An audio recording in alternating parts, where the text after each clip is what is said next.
Now, I did say that I would be switching to Unreal Engine, but that didn't work out as well as I thought.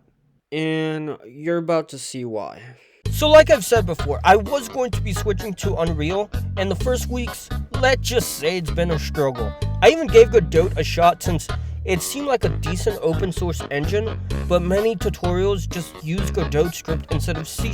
Luckily, I found some tutorials on YouTube and Unreal tutorial documentation on an FPS shooter, and I began getting the hang of it. And I also learned how to make a player controller in Unreal, and it definitely did not take a long time to make. And I also learned how to spawn game objects, or actors is what Unreal calls them, and many various names they have for different types of actors. But then came the tough part of using Unreal, at least for me it was, which was programming a simple enemy AI.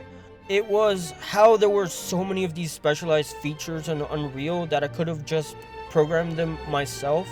Bro, like, that's gonna take me ages to make that. Just to make the player move. It takes me like 5 minutes in Unity. And shut up! This thing is so freaking loud. But literally, it's getting so freaking... Oh, damn it. It's so hot. Like, you can cook hot dogs on this thing.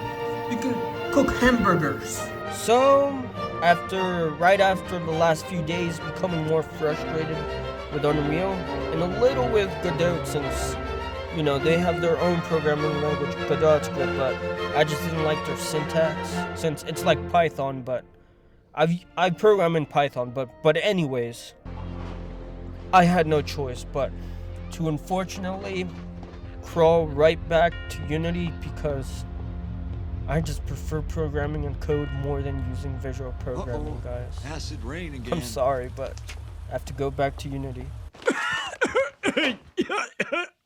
So, come crawling back, eh? Don't forget, you're here forever. It does feel weird to say this, but it does feel good to be back home to hell.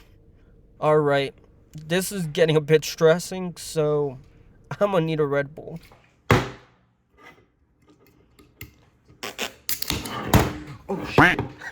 Well, anyways, I quickly had to restart completely all the stuff that was already done in Unreal.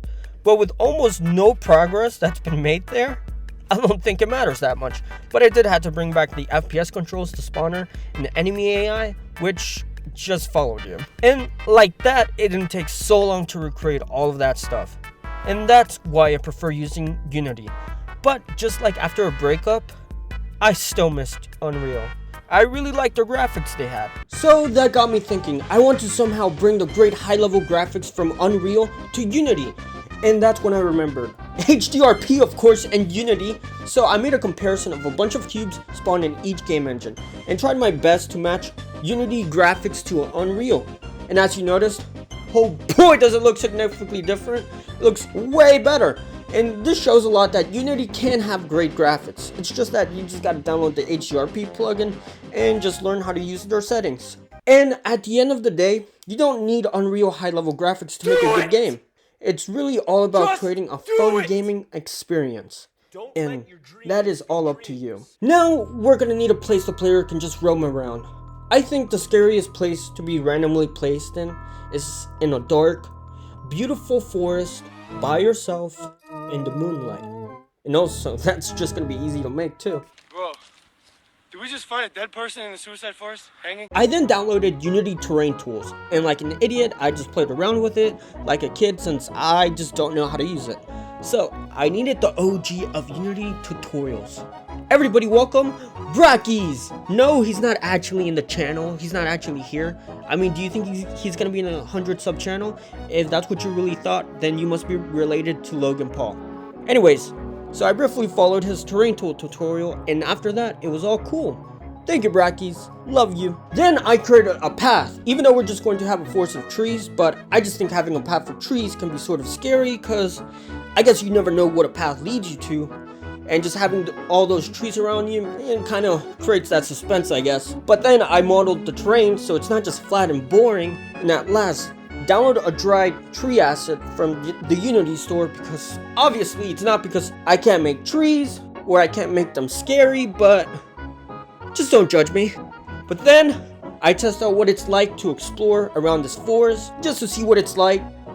Oh wait! You're saying right now it's really ugly, like this won't be a scary game. Well, don't worry, I got you right now. So I then followed a tutorial on post-processing and lighting for a night sky, and basically use the same effects and similar settings for my game. And I'll also leave a link down below if y'all want to check out for that vid. And I just really tweaked around with the settings, gave the environment a really nice dark calming feeling with a bit of a blue tint. Then I've updated the monster's AI with 4 behavior states, them being the wander, sneak, intimidate, and attack state. Wander is where the creature roams around the forest until in range of the player. Sneak is where the creature quietly preys on you. The intimidate state, my personal favorite, because this is the one I made, is just a jump scare, but it's a cool one. And finally, the attack is the creature aggressively jumping on you, then unaliving you. And at last, I quickly designed the thing, and then modeled it in Blender, who will be ready scaring us around the forest. But there's still one more thing. And at last, something I've not done yet before in this channel or a game, is add sound to a game. Isn't that crazy? Huh. I've added the footsteps for the player and creature, branch snaps to let you know when a creature's near, clock ticking since we're gonna have a timer, which adds more suspense and more scare, and at last, a nice calming and sort of eerie forest sounds of wind and a bit of the wild. And here's some gameplay. Now, I couldn't do like real live recording of my voice on the game.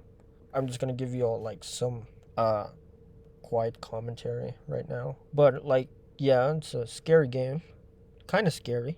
But hey, I think it turned out great. It kind of sometimes scared me, but that's probably because it's just my own game. But yeah, this is what we get for now. But yeah. And that was the entire horror game. It was supposed to be in Unreal, but unfortunately, it ended up back to Unity, but I still think it turned out great. Let me know in the comments below if you would have preferred this in Unreal, or in my opinion, we really don't need Unreal, but hit that like button if y'all really like this game for more updates, and also comment below if y'all have any ideas to make this horror game even better. Anything, any critiques, let me know. I would love to hear it. And also, I want to say thank you so much for 100 subscribers. Sorry that it took me so long to say that, but man, our first milestone. Guys, I love y'all. This is awesome. And hey, if you're new here, please hit that subscribe button so we can hit the next biggest milestone. So, y'all have a nice day. Thank you for watching, and I'll see y'all in the next video.